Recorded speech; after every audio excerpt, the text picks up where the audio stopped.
In Barrow, Alaska, people prepare for a month of polar night, where literally the sun does not rise for 30 days. Near the town, a stranger observes a ruined ship in the frozen ocean before heading to Barrow. Nearby, Sheriffs Eben Olson and Billy Kitka investigate a pile of burned satellite phones in the snow. Meanwhile, in town, people are taking flights to avoid isolation over the next 30 days, while others stay behind and prepare for it. Unbeknownst to them, their sled dogs in the kennel bark furiously as a mysterious person stabs them. The sheriffs return when Eben gets a report that John Reed's sled dogs have been killed. Eben heads to investigate and promises John that he will catch the culprit. Elsewhere, Eben's wife and the town's fire chief, Stella, makes final checks before flying out of Barrow, seemingly avoiding Eben as they are in the midst of a divorce. Later, she drives to the airport to catch a flight, but a snowcat collides with her car. The driver apologizes, noting that the brakes were damaged. Desperate, she calls Eben for help, but he says he's busy and sends Billy instead. Billy arrives soon and takes Stella to the airport, but it's already closed by the time they get there. Meanwhile, Eben goes to the police station, where his younger brother Jake and their grandmother, Helen, also work. Helen reports some vandalism at the refinery gate, so Eben heads over there. Upon arrival, his friends Carter and Wilson tell him that someone intentionally destroyed the helicopter with a peculiar series of cases. Eben suspects that someone is trying to prevent Barrow from communicating with the outside world. At the town tower, Gus hears a suspicious noise. Curious, he stands up, but the lights suddenly go out. With a flashlight in hand, he steps outside. However, a group surrounds him until one attacks and bites his neck. In the diner, the stranger asks for raw meat and alcohol, but when the waitress refuses him, he threatens her. Luckily, Eben arrives to defuse the situation and invites the stranger to talk outside. The stranger reacts but stops when he feels a gun at the back of his neck, held by Stella. The stranger calms down before attempting to attack her, but Eben restrains him on the counter. Eben and Stella then detain the stranger at the station, where Stella greets Helen and Jake. Somewhere in the city, 3 pipeline workers get off their boats and discuss where to spend the night. However, one of them is dragged away by an unknown figure.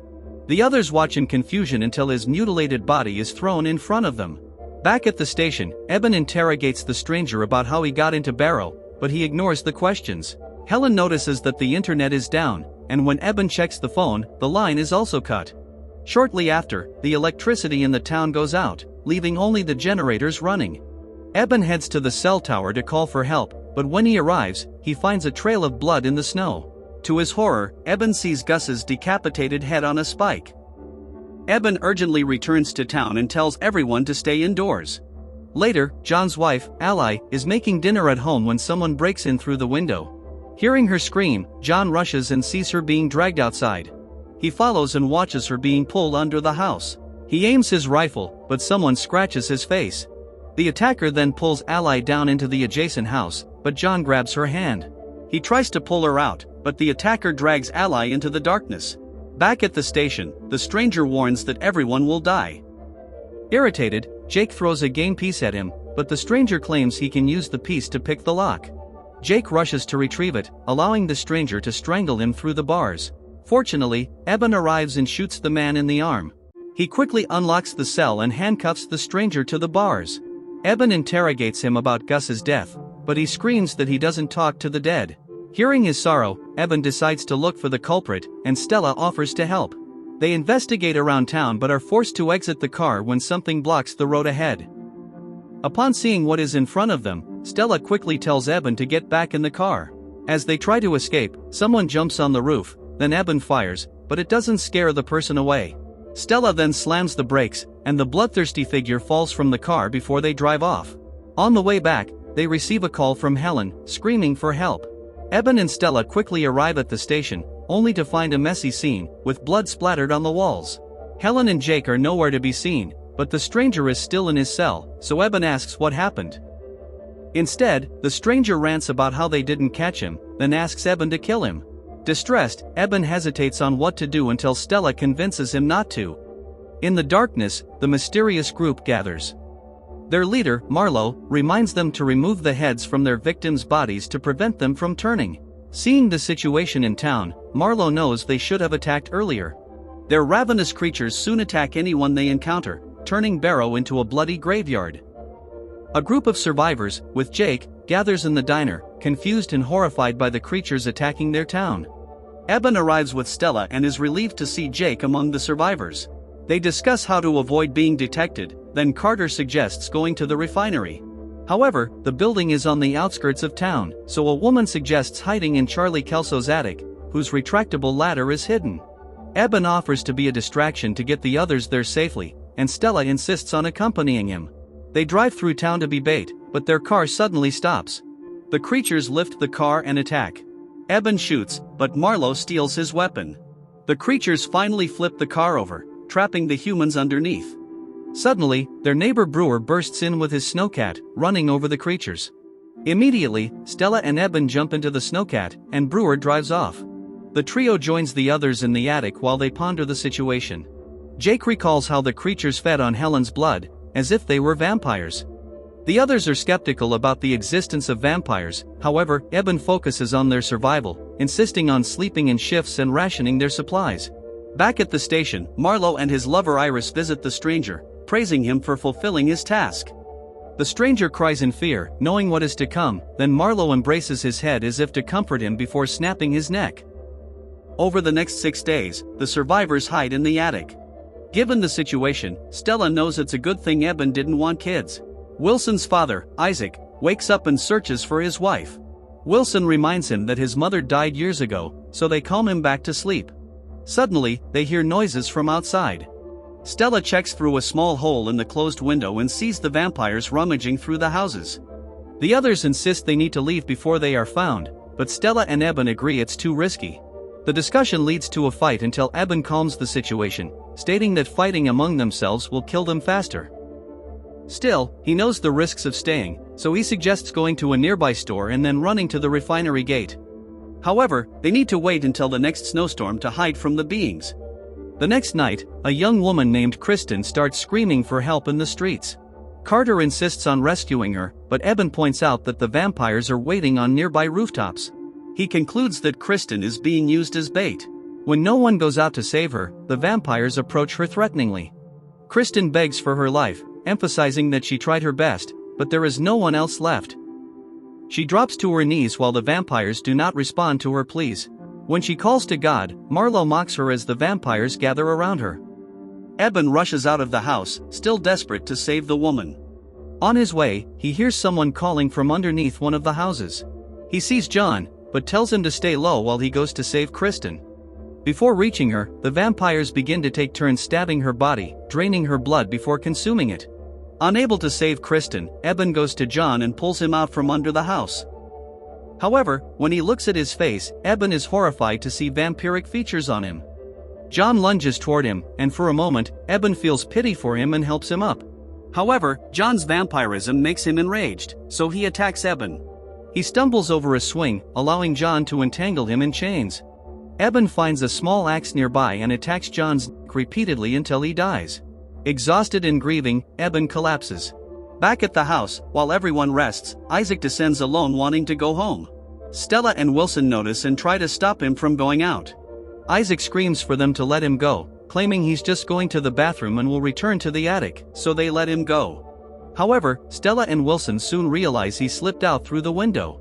Stella stops Wilson from running after him, but he knocks her down and escapes. The commotion wakes Eben, who descends and finds Stella. Before they can move, a vampire enters the house forcing them to hide in the bathroom. The vampire looks around and comes toward the bathroom, but Wilson screams for his father outside, so the vampire goes out to kill him instead. Eben and Stella return to the attic, where Stella feels guilty for letting Wilson go. Eben comforts her, saying it's difficult to stop someone when their family is at stake. Stella recalls that they were like that once. Suddenly, banging is heard from the roof, and Eben checks the window, confirming that the creature above is gone and that it's snowing heavily outside. When the snowstorm hits, they go outside to the store, hidden by the wind and snow. In the store, they can hardly gather supplies, but stop upon hearing a noise. To their horror, a female vampire is feeding on a man's neck. The survivors rush to Eben, but the girl disappears. Eben approaches the shadows with his axe in hand, and the girl suddenly lunges at him. The survivors join forces to pin her against the wall, and Jake cuts her head off. When everything falls silent, Jake stands frozen, realizing he just killed a child. Eben comforts him, and Brewer assures him he did the right thing. The snowstorm soon ends, leaving everyone trapped in the store. Days later, Eben suggests they move to the police station. Still, they need a distraction. Stella realizes that the vampires must have attacked during the polar nights because they cannot survive in sunlight. Jake confirms that Helen has UV lights to grow plants in her house, so Eben offers to create a distraction and fight back using the lights. Soon, Eben runs outside the store and swings his axe to make noise and attract the vampires. The vampires run toward him while Stella leads the others to the station. However, another vampire attacks one of them, and they hurry, leaving the fallen man behind. Eben enters the house and turns on the generator. He prepares the UV light just as the vampires surround the house. Marlowe signals Iris to attack first, but when she does, Eben greets her with a UV light. Iris crumples back, screaming as her skin burns. Meanwhile, Stella and the others arrive at the station, and she immediately contacts Eben via radio. Eben tells her the UV light worked, but the vampires turn off the generator, the lights go out, forcing him to run to the back door while the other vampires chase him. Brewer takes Stella's walkie-talkie and tells Eben to go to Rogers Avenue. Meanwhile, Marlowe comforts Iris, who's writhing in pain. He reminds her that what can be broken must be broken. She nods, accepting her fate. Marlowe covers her eyes before ending her agony, while Eben escapes. Brewer drives a ditcher to cut off the vampires while they are behind him. Brewer drives the vehicle to a store. He exits the vehicle, limping with explosives in hand. The vampires gather, waiting for the right moment to strike. Brewer's rifle jams, so he abandons it and lights a flare. He throws the flare into the explosives, making the store explode in flames. Eben watches this with a broken heart and steps away. However, Brewer tumbles out the window, still alive. He falls into the snow, where Marlowe watches him in disgust. Marlowe steps on Brewer's head and his skull. Eben safely arrives at the station, mourning his lost friends. His reunion with the others is interrupted when Carter reveals he was bitten. He already feels the symptoms of transformation, so he asks to be executed. Saddened, he recalls how his family died in a car accident. He has wanted to reunite with them for so long but couldn't bring himself to end his life. Now, he has a good reason to die, so he pleads with Eben not to let him transform. Having already lost so many of his friends, Eben is too tired and emotional to discuss. Having separated from the others, Eben ends Carter's life on the 27th polar night. They notice a light from the nearby house, so Eben and Stella go to check it out. They find Billy, who confesses he killed his daughters and wife to spare them from the vampires. However, just as he was about to end his own life, he ran out of bullets. Eben and Stella take him to the station, but discover it to be empty. They head to the refinery gate, assuming the others went there. Along the way, they see a little girl named Gail walking in the open, despite Stella's husband's warning. Stella grabs Gail, but a vampire appears. With no choice, Eben pushes the vampire away while the others escape. However, Billy separates from Stella and Gail and hides out of fear. Eben runs to put distance between the vampire and the others. After losing the vampire, Eben reaches the refinery gate and reunites with the others, but Stella and Billy are still not there. Meanwhile, Marlowe finds oil and declares that they cannot let the humans discover that they exist. Soon, Billy reaches the refinery gate, unaware that a vampire is following him as he searches for the others. The vampire attacks him, the others hear his screams, then Eben arrives and hits the vampire with his axe. The vampire retaliates and immobilizes Eben against the metal grinder. Billy lunges forward, pushing the vampire into the grinder, but his arm gets injured as well. Eben tries to help him, but discovers that he is transforming too, so he swings his axe, ending Billy's suffering. On the 30th polar night, the survivors hold a small celebration in anticipation of the approaching dawn. Suddenly, Stella calls over the walkie-talkie, revealing that she and Gail are under a nearby car. It is only a matter of time before the night ends, so Eben assures his wife that they will see the dawn together. However, the vampires soon cover the town in oil and set it on fire to erase any evidence of their existence. The fire burns through the town, approaching where Stella and Gail are hiding. Seeing this, Eben realizes that if Stella leaves the car, the vampires will kill her, and if she stays, she will burn. Desperate, Eben takes Billy's blood and injects himself, emphasizing that they cannot fight against the vampires while they are human. Upon seeing him transform into a vampire, the others ponder killing him, but Jake defends his brother as vampirism consumes him. Eben bids farewell to his brother before heading into the street. Eben walks up to Marlowe, disregarding his horde of vampires. Marlowe accepts the challenge, then Eben tries to grab Marlowe, but is easily thrown into the snow. Marlowe beats Eben repeatedly and slashes him. Despite being pummeled, Eben screams for Stella to run. Eben continues to fight, but Marlowe breaks his wrist and knocks him down. Just when Marlowe leaps for the final blow, Eben's eyes turn black and he punches Marlowe's head, killing him. Seeing their leader's defeat, the other vampires flee. Realizing what he has done to himself, Stella approaches him, tears in her eyes, and warns him about the dawn. Eben, however, accepts his fate. He waits for the dawn with Stella. They embrace and share one last kiss. Finally, the sun rises, and Stella holds him as he turns to ash.